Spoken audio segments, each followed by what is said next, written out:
Ciao, io sono Andrea e oggi spiegherò come impostare un business plan perfetto. Magari ti stai chiedendo a cosa ti possa servire un business plan, ma soprattutto cos'è.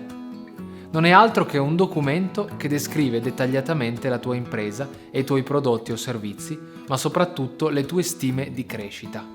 L'obiettivo è quello di mettere nero su bianco un piano d'azione che ti possa aiutare a valutare e analizzare tutte le possibilità e gli eventuali ostacoli che potresti incontrare nel tuo percorso.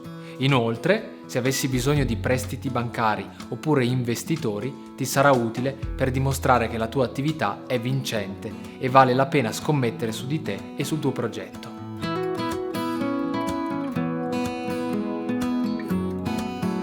La realizzazione di un buon business plan ti prenderà tempo ed è necessaria attenzione e disciplina, oltre a idee molto chiare. Normalmente un buon piano di business plan è formato da diverse sezioni che adesso vedremo insieme. La pagina di copertina. La prima cosa è la pagina di copertina, il tuo biglietto da visita.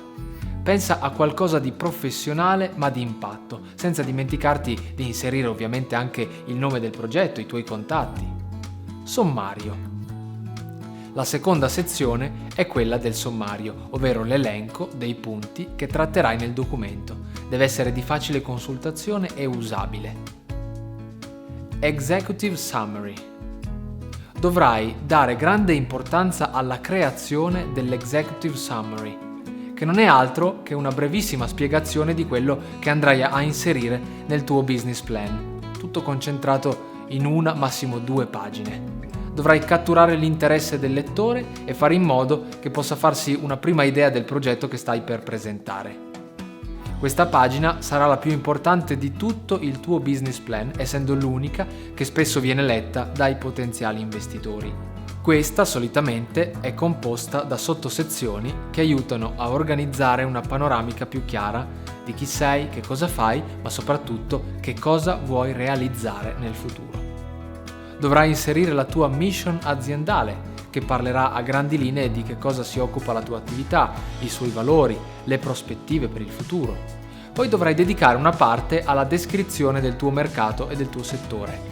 Dovrai inoltre sottolineare l'unicità della tua idea e i vantaggi, ma soprattutto in cosa si differenzia dagli altri il tuo prodotto presente sul mercato. Ricordati di inserire anche un resoconto del potenziale finanziario del tuo progetto. Se con te collaborano delle persone, ricordati di fare una piccola sezione dedicata a descrivere il team e le loro mansioni.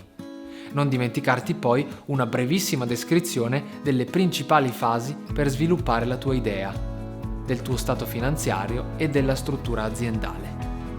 Infine, scrivi chiaramente il tuo obiettivo, ovvero lo scopo per cui è stato redatto il documento. Ad esempio, per trovare degli investitori, per trovare dei contatti, oppure per la consultazione dei tuoi collaboratori. Descrizione dell'attività. La quarta sezione che dovrà essere inserita nel tuo business plan è la descrizione della tua attività, una panoramica del tuo progetto imprenditoriale, in parte simile all'Executive Summary, ma in realtà pensato per delineare un quadro generale sul futuro della tua attività imprenditoriale. Questa sezione ha lo scopo di far capire meglio al lettore la tua attività e comprendere più chiaramente quale sia il tuo valore aggiunto. Analisi settoriale. L'analisi settoriale, invece, è una panoramica del tuo settore. Dovrai infatti descrivere, a chi sta consultando il documento, quale sia la situazione del mercato e l'analisi del tuo prodotto o servizio e chi sono i concorrenti presenti, mettendo in evidenza le dimensioni potenziali e i trend nel settore di interesse. Analisi della concorrenza. A proposito della concorrenza, dovrai dedicare una sezione più specifica, dedicata all'analisi dei tuoi concorrenti, che sarà utile a capire la situazione attuale e valutare meglio la sostenibilità del progetto. Analizza i competitor diretti e indiretti, mettendo in evidenza punti di forza e punti di debolezza, ma soprattutto sottolineando in cosa la tua idea si differenzia e delineando una previsione di come potrebbe evolvere la concorrenza. Analisi del target. A differenza delle analisi dei competitor, L'analisi del target si concentra più genericamente sulla situazione del mercato di riferimento, andando ad analizzare le tipologie di potenziali clienti e identificando il tuo target più promettente e le potenziali dimensioni del loro mercato. Team di lavoro. Nella sezione dedicata al team di lavoro, spesso sottovalutata, dovrai dimostrare che il tuo gruppo di lavoro è solido e omogeneo. In questa parte dovrai descrivere per ognuno ruoli e attività che ciascuno compie. Ricordati anche di includere eventuali risorse esterne come consulenti o collaboratori freelance, ma che comunque prendono parte al tuo progetto imprenditoriale. Piano operativo. Il piano operativo invece è una sezione molto importante perché è quella dedicata alla descrizione del piano strategico e delle attività del team previste per raggiungere obiettivi. È una vera e propria descrizione delle azioni quotidiane che mette in atto l'azienda attraverso i suoi collaboratori e consulenti, precedentemente prestabilite dalla strategia. Piano di marketing. Una sezione è invece dedicata al piano di marketing, che ha lo scopo di spiegare in che modo intendi vendere il tuo prodotto o servizio, ovvero su cosa punterai la tua comunicazione, mettendo ovviamente in evidenza i tuoi punti di forza. Questa parte del business plan deve saper dimostrare non solo che hai una buona idea imprenditoriale, ma che hai anche ben chiaro come promuoverla al fine di raggiungere gli obiettivi che ti sei prefissato.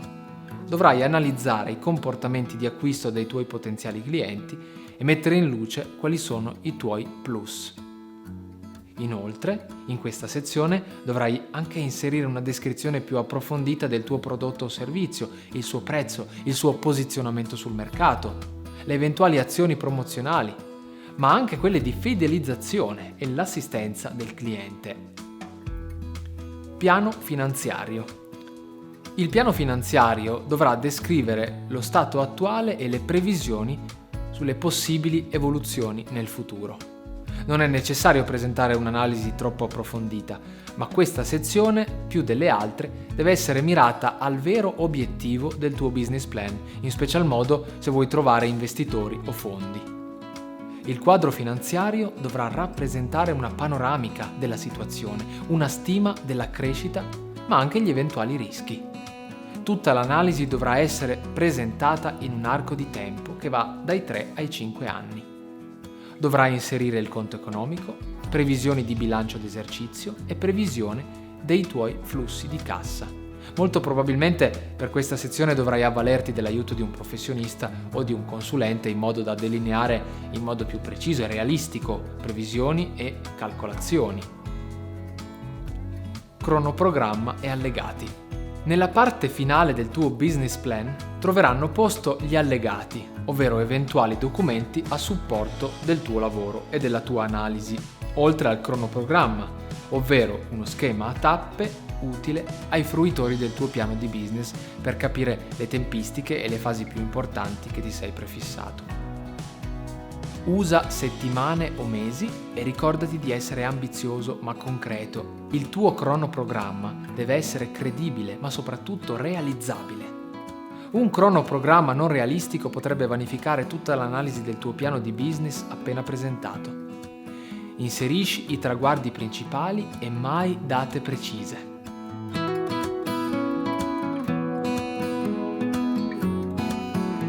Quelle che ti ho appena elencato sono tutte le sezioni più importanti che dovrai inserire sul tuo business plan, che non deve essere né troppo breve né troppo lungo.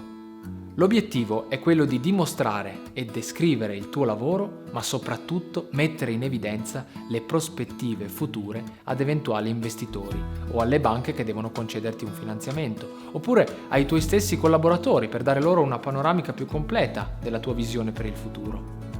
Racconta il tuo progetto e metti in evidenza i punti forti del tuo prodotto o servizio. Nel piano di business dovrai dimostrare di avere bene in mente ogni aspetto del tuo progetto, ma anche sapere esattamente dove vuoi arrivare. Dai importanza a ogni aspetto, dal tuo team di lavoro alla strategia per raggiungere gli obiettivi, ma il consiglio più importante che voglio darti è quello di ricordarti di essere sì ambizioso, ma soprattutto realistico. Adesso hai tutti gli strumenti per creare il tuo piano di business perfetto. Ora ti saluto e ti do appuntamento al prossimo video. Ciao!